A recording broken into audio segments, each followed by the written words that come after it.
అది 1928 డిసెంబర్ 18 లాహోర్. ఓ British police అధికారిని నడి రోడ్డు మీద కాల్చి చంపడంతో లాహోర్ వ్యాప్తంగా హై అలర్ట్ ప్రకటించి దాదాపు 10 గంటలు దాటిపోయింది. హంతకులను పట్టుకునేందుకు పోలీసులు చేస్తున్న ప్రయత్నంతో లాహోర్ మహానగరం అధికారుల నిఘాలోకి జారుకుంది. ముఖ్యంగా విప్లవకారుల ఇళ్లు, స్థావరాలను టార్గెట్ చేసి హంతకుల కోసం గాలింపు చర్యలు చేపట్టారు.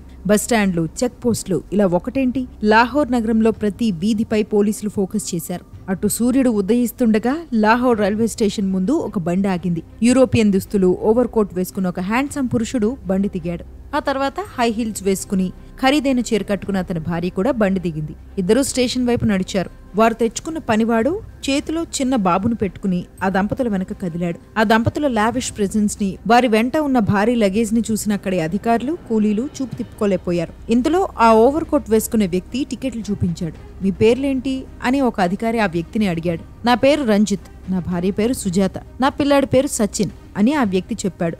అక్కడే ఉన్న పోలీసులు సాహిబ్లను వెళ్లనివ్వండి, పక్కకు జరగండి, సాహిబ్లను వెళ్లనివ్వండి అని జనాలను పక్కకు నెట్టి వీరికి దారిచ్చారు. వారిని చూసిన ఆ వ్యక్తి నవ్వుతూ తన భార్య, సర్వెంట్ తో కలిసి ఫస్ట్ క్లాస్ బోగి ఎక్కాడు. కొంతసేపటి తర్వాత రైలు కదిలింది. చూస్తుండగానే ఆ రైలు లాహోర్ దాటేసింది. కానీ లాహోర్లోని యావత్ పోలీసు దళం వెతుకుతున్న వ్యక్తి ఆ రైల్లో ఉన్నాడని, ఒక్కసారి కూడా అనుమానం రాకుండా అందరి కళ్ళు కప్పి చాకచక్యంగా అక్కడి నుంచి తప్పించుకున్నాడని ఆ సమయంలో ఎవ్వరికీ తెలీదు. తన పేరు రంజిత్ అని పోలీసులకు చెప్పిన ఆ వ్యక్తి పేరు Bhagat Singh. India's greatest freedom fighter, గొప్ప విప్లవకారుడి జీవితంలో ఇలాంటి అడ్వెంచర్స్ ఎన్నో ఉన్నాయి. అయితే బ్రిటిషర్లపై విప్లవ పోరాటం నేపథ్యంలో భగత్ సింగ్ జీవితంలో జరిగిన ఒక కీలక సంఘటన గురించి, దాని వెనుక కథ గురించి, ఆపద నుంచి ఆయన బయటపడిన విధానం గురించి ఈ వీడియోలో నేను మీకు డీటెయిల్డ్గా చెప్తాను. ఈ పూర్తి ఘట్టం ఒక థ్రిల్లర్ సినిమాని తీసిపోదు. భగత్ సింగ్ జీవితం గురించి తెలుసుకోవాలని అనుకుంటున్న వారందరికీ ఈ వీడియోలో చాలా ఇన్ఫర్మేషన్ లభిస్తుంది. సో ఈ కంటెంట్ మీకు నచ్చితే ఈ వీడియోని వెంటనే లైక్ చేయండి, మన ఛానల్ని సబ్స్క్రైబ్ చేసుకోండి. 1907 సెప్టెంబర్ 28న అప్పటి పంజాబ్లోని బంగా ప్రాంతంలో జన్మించారు భగత్ సింగ్. ఆయన తండ్రి కిషన్ సింగ్, బాబాయ్ అజిత్ సింగ్లు పంజాబ్లో ప్రముఖ విప్లవకారులు. దేశ స్వాతంత్ర్యం కోసం విప్లవ మార్గంలో పోరాటం చేసిన వారిని బ్రిటిషర్లు పలుమార్లు అరెస్ట్ చేశారు. భగత్ సింగ్ పుట్టిన సమయంలో కిషన్ సింగ్ జైలు నుంచి బయటకొచ్చారు. పిల్లాడు పుట్టడం గుడ్ ఫార్చ్యూన్ గా భావించిన ఆ కుటుంబం అతనికి భగన్ లాల్ అని పేరు పెట్టింది. భగ్ అంటే భవిష్యత్ అని అర్థం.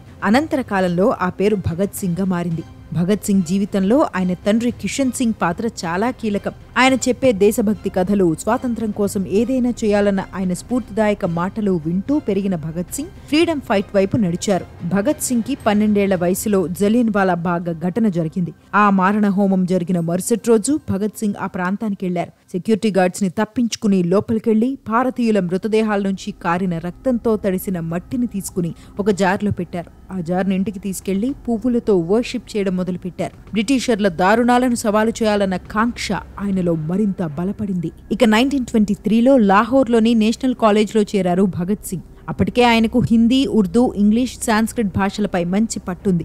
వివిధ భాషల్లో ఎన్నో పుస్తకాలను ఆయన చదివేవారు.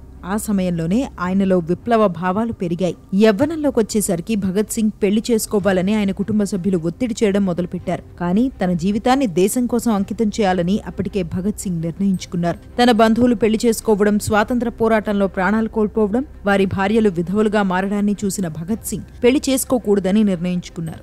ఈ విషయం తన కుటుంబానికి నచ్చచెప్పేందుకు ప్రయత్నించారు. కానీ వారు వినకపోవడంతో ఒకరోజు లాహోర్లోని ఇంటిని విడిచి కాన్పూర్కి వెళ్లిపోయారు. 1924 సంవత్సరం భగత్ సింగ్ జీవితాన్ని మార్చేసింది. రెవల్యూషనరీ ఆర్గనైజేషన్ అయిన హిందుస్థాన్ రిపబ్లికన్ అసోసియేషన్ లో చేరారు భగత్ సింగ్. అక్కడే ఆయనకు చంద్రశేఖర్ ఆజాద్ తో పరిచయం ఏర్పడింది. ఈ ఆర్గనైజేషన్ లోనే ఆర్మ్డ్ రెవల్యూషన్ కి ఉన్న పవర్ గురించి ఇద్దరు తెలుసుకున్నారు. బ్రిటిష్ ఇంపీరియలిజం పై పోరాటానికి ఆయుధాలే సరైనవన్న భావన వారి గుండెల్లో బలంగా నాటుకుపోయింది. ఇక 1928 అక్టోబర్ 30న జరిగిన ఒక ఘటన భగత్ సింగ్ జీవితాన్ని పూర్తిగా మార్చేసిందని చెప్పుకోవాలి. అప్పటి వరకు ఉన్న భారత కాన్స్టిట్యూషన్ సిస్టమ్ లో ఫంక్షనల్ చేంజెస్ చేసేందుకు బ్రిటిషర్లు సైమన్ కమిషన్ ఏర్పాటు చేశారు. అయితే ఇందులోని 7 సభ్యుల్లో ఒక్క భారతీయుడు కూడా లేకపోవడాన్ని ఉద్యమకారులు వ్యతిరేకించారు. సైమన్ కమిషన్ ని వ్యతిరేకించాలని గాంధీ సైతం పిలుపునిచ్చారు. ఈ నేపథ్యంలో అక్టోబర్ 30న లాహోర్ రైల్వే స్టేషన్ లో సైమన్ కమిషన్ సభ్యులు రైలు దిగిన వెంటనే ప్రజలు నిరసనలు చేశారు. పంజాబ్ కేసరి లాలా లజపత్ రాయ్ ఈ ఆందోళనలను ముందుండి నడిపించారు.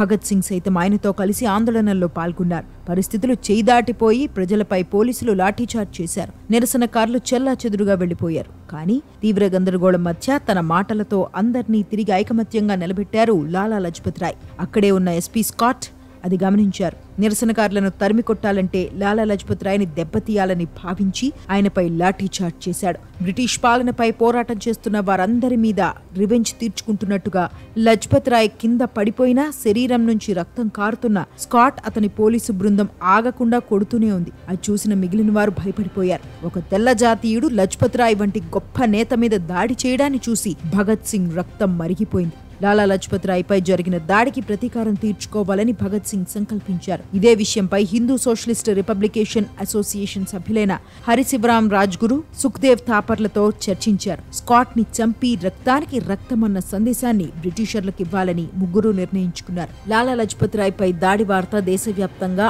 అగ్గిరాజేసింది. ప్రజల్లో స్వాతంత్ర కాంక్ష మరింత పెరిగింది. అయితే నిరసనల్లో తీవ్రంగా గాయపడిన లాలా లజపత్ రాయ్ నవంబర్ 17న మరణించారు.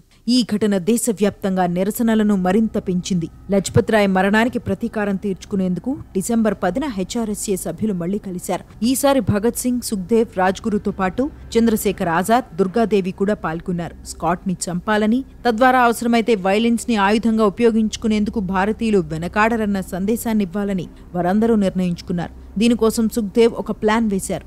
భగత్ సింగ్, రాజ్గురులు పోలీస్ స్టేషన్ బయట స్కాట్ ని హత్య చేస్తారు. ఆ తర్వాత వారు ఎవ్వరికీ చిక్కకుండా తప్పించుకునేందుకు ఆజాద్ సాయం చేస్తారు. ఆ రోజు స్కాట్ పోలీస్ స్టేషన్ కు వెళితే సిగ్నల్ ఇచ్చే బాధ్యతను మరో అసోసియేట్ జై గోపాల్ కి అప్పజెప్పారు. అతను దాన్ని ఒప్పుకున్నాడు. ఎగ్జిక్యూషన్ డేట్ 1928 డిసెంబర్ 17గా నిర్ణయించారు. దానికి 2 రోజుల ముందు స్కాట్ పనిచేస్తున్న పోలీస్ స్టేషన్ వద్ద అందరూ రెక్కీ నిర్వహించారు. ప్లాన్ రిహార్సల్ చేశారు.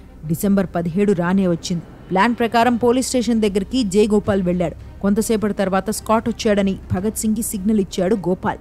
భగత్ సింగ్, రాజ్గురు, చంద్రశేఖర్ ఆజాద్లు పోలీస్ స్టేషన్ దగ్గరికి వెళ్లి పొజిషన్ తీసుకున్నారు. మధ్యాహ్నం పోలీస్ స్టేషన్ నుంచి ఒక పోలీస్ ఆఫీసర్ బయటకు వచ్చాడు. రాజ్గురు, భగత్ సింగ్లు అతనిపై కాల్పులు జరిపారు. ఆ ఆఫీసర్ అక్కడికక్కడే ప్రాణాలు కోల్పోయాడు. కానీ కథలో ఇక్కడే అసలు ట్విస్ట్. చనిపోయిన వ్యక్తి స్కాట్ కాదు, అతను మరో పోలీస్ అధికారి శాండర్స్. వాస్తవానికి ఆ రోజు స్కాట్ పోలీస్ స్టేషన్ కి రాలేదు. ఇంకా చెప్పాలంటే గోపాల్కి అసలు స్కాట్ ఎవరు, ఎలా ఉంటాడు అన్నది అస్సలు తెలియదు. ఆ విషయాన్ని దాచి అతను భగత్ సింగ్ టీంతో ఆపరేషన్ లో పాల్గొన్నాడు. వస్తున్నది స్కాట్ కాదని భగత్ సింగ్ అరిచినా అప్పటికే జరగాల్సిన నష్టం జరిగిపోయింది. రాజ్గురు, భగత్ సింగ్ తుపాకుల నుంచి బయటకొచ్చిన బుల్లెట్లు శాండర్స్ శరీరంలోకి చీల్చుకెళ్లాయి. ఇందులో పోలీస్ స్టేషన్ నుంచి బయటకొచ్చిన హెడ్ కానిస్టేబుల్ చనన్ సింగ్ పరిగెడుతున్న రాజ్గురు, భగత్ సింగ్, ఆజాద్లను పట్టుకునేందుకు ప్రయత్నించారు. మాకు భారతీయుడిని చంపే ఉద్దేశం లేదు, వెనక్కెళ్ళిపో అని ఆజాద్ అరిచాడు. కానీ చనన్ సింగ్ ఆగలేదు. ముగ్గురిని పట్టుకునేందుకు ప్రయత్నించాడు. ఈ క్రమంలో అతన్ని రాజ్గురు కాల్చి చంపేశాడు. సమయం మించిపోతోంది, ఇంకా ఇక్కడే ఉంటే దొరికిపోతామని భగత్ సింగ్ టీంకి అర్థమైంది. ఆజాద్ వేసిన ఎస్కేప్ ప్లాన్ లో భాగంగా వారందరూ పక్కనే ఉన్న డిఏవి కాలేజ్లోకి దూకేశారు. అక్కడ ముందే ఏర్పాటు చేసిన సైకిల్స్ తీసుకుని మోజాంగ్ రోడ్లోని సేఫ్ హౌస్ కి చేరుకున్నారు. ఆ తర్వాత కొంతసేపటికి లాహోర్ వ్యాప్తంగా భగత్ సింగ్ సొంతంగా రాసి ప్రింట్ చేయించిన పోస్టర్లు వెలిశాయి. JP Saunders is dead, Lala Lajpat Rai is avenged. భారతదేశ జాతీయవాదంపై రాళ్లు విసిరి మా మీద సవాళ్లు విసిరారు. కానీ భారతదేశం జీవించే ఉందని ప్రపంచానికి తెలియాలి. మరిగిపోతున్న యువత రక్తం చల్లారలేదని అందరికీ తెలియాలి. దేశం ప్రమాదంలో ఉంటే ఎంతకైనా తెగించేందుకు యువత సిద్ధమని తెలియాలి. ఈ విషయం నేడు జరిగిన ఘటనతో మీకు అర్థమవుతుంది. ఈ ఘటనలో ఒక పోలీస్ మరణించడం దురదృష్టకరం, చాలా బాధాకరం. కానీ అతని ఈ క్రూరమైన వ్యవస్థకు ప్రతినిధి. ప్రపంచంలోనే అతి క్రూరమైన ప్రభుత్వం భారతదేశాన్ని పట్టి పీడిస్తోంది. రక్తపాతానికి క్షమాపణలు. భారతదేశానికి స్వాతంత్రం తీసుకొచ్చేందుకు జరుగుతున్న విప్లవంలో త్యాగాలు తప్పవు అని ఆ పోస్టర్స్లో ఉంది. వాస్తవానికి ఇందులో స్కాట్ పేరుండాలి, కానీ చివరి నిమిషంలో శాండర్స్ పేరు మార్చి ప్రచురించారు. ఈ పోస్టర్ బ్రిటిషర్ల గుండెల్లో ప్రకంపనలు సృష్టించింది. బ్రిటిష్ పోలీస్ హత్య వార్త లాహోర్ మొత్తానికి వ్యాపించింది. హంతకులను పట్టుకునేందుకు మొత్తం పోలీస్ వ్యవస్థ రంగంలోకి దిగింది. కానీ శాండర్స్ ని చంపిన వారిని చూసిన ఏకైక వ్యక్తి హెడ్ కానిస్టేబుల్ మరణించాడు. ఫలితంగా ఎవరి పని చేశారన్నది పోలీసులకు తెలియదు. అందుకే నగరంలోని విప్లవకారుల ఇళ్లలో సోదాలు చేయడం మొదలుపెట్టారు. అటు లాహోర్ నుంచి తప్పించుకునేందుకు భగత్ సింగ్, రాజ్గురు, ఆజాద్లు ప్రణాళికలు రచిస్తున్న సమయంలో సీన్లోకి సుఖ్దేవ్ ఎంట్రీ ఇచ్చారు. దుర్గాదేవి ఇంటికెళ్లి అక్కడి నుంచి ఎంత వీలైతే అంత తొందరగా తప్పించుకోవాలని సూచించారు. మరుసటి రోజు తెల్లవారుజామున ముగ్గురు కామ్రేడ్లు దుర్గాదేవి నివాసానికి వెళ్లి తలుపు తట్టారు. స్కాట్ స్థానంలో శాండర్స్ మరణించినా మీ ధైర్య సాహసాలకు ఈ ఘట్టం తక్కువ కాదు అని వారిలో ఆమె ఉత్సాహాన్ని నింపింది. అందరూ కలిసి లాహోర్ నుంచి తప్పించుకునేందుకు ప్లాన్ వేశారు. చంద్రశేఖర్ ఆజాద్ సొంతంగా వేరే ప్లాన్ వేసి మధురలోని శ్రీకృష్ణుడి ఆలయానికి వెళుతున్న భక్తుల్లో ఒకరిగా కలిసిపోయి లాహోర్ నుంచి బయటపడ్డారు. భగత్ సింగ్ రాజ్గురులు సుఖ్దేవ్ చెప్పినట్టుగా దుర్గాదేవితో కలిసి డెహ్రాడూన్ ఎక్స్ప్రెస్ లో కలకత్తా వెళ్లాలని నిర్ణయించుకున్నారు. అప్పుడే ఈ వీడియో మొదట్లో చెప్పిన ఘటన జరిగింది. ముగ్గురు మారువేషాల్లో రైల్వే స్టేషన్కి వెళ్లి ఎవరికీ అనుమానం రాకుండా పోలీసుల కళ్లు కప్పి తప్పించుకున్నారు. భగత్ సింగ్ జీవితంలో అసలు కథ అప్పుడే మొదలైంది. ఇది ఫ్రెండ్స్ ఇవాల్టి వీడియో. కుల్దీప్ నాయర్ రాసిన వితౌట్ ఫియర్ అనే పుస్తకం ఆధారంగా భగత్ సింగ్ జీవితంలో జరిగిన ఒక కీలక ఘట్టాన్ని వివరిస్తూ చేసిన ఈ వీడియో మీకు నచ్చిందని ఆశిస్తున్నాను. లాహోర్ ఇన్సిడెంట్ తర్వాత విప్లవ మార్గంలో దేశం కోసం ఆయన చాలా బోల్డ్ వర్క్స్ చేశారు. ఢిల్లీ సెంట్రల్ అసెంబ్లీలో బాంబులు ఎందుకు విసిరాల్సి వచ్చింది, ఆ తర్వాత ఆయన స్వతంత్రంగా పోలీసులకు ఎందుకు లొంగిపోయారు, ఆయనకు మరణశిక్ష విధించడం వెనుక అసలు కారణం ఏంటి, ఆయన ఉరిశిక్షను అడ్డుకునేందుకు మహాత్మా గాంధీ ప్రయత్నించారా, భగత్ సింగ్ తన జీవితంలో చివరి రోజులను ఎలా గడిపారు వంటి వివరాలను తెలుసుకోవాలని మీకుంటే కింద కామెంట్ సెక్షన్లో చెప్పండి. ఖచ్చితంగా వీడియో చేస్తాను. అండ్ ఈ వీడియోని లైక్ చేయడం మర్చిపోకండి. మీ ఫ్రెండ్స్ అండ్ ఫ్యామిలీతో షేర్ చేయడం మర్చిపోకండి. మన ఛానల్ని సబ్స్క్రైబ్ చేసుకోవడం మర్చిపోకండి. More exciting videos coming up. Stay tuned.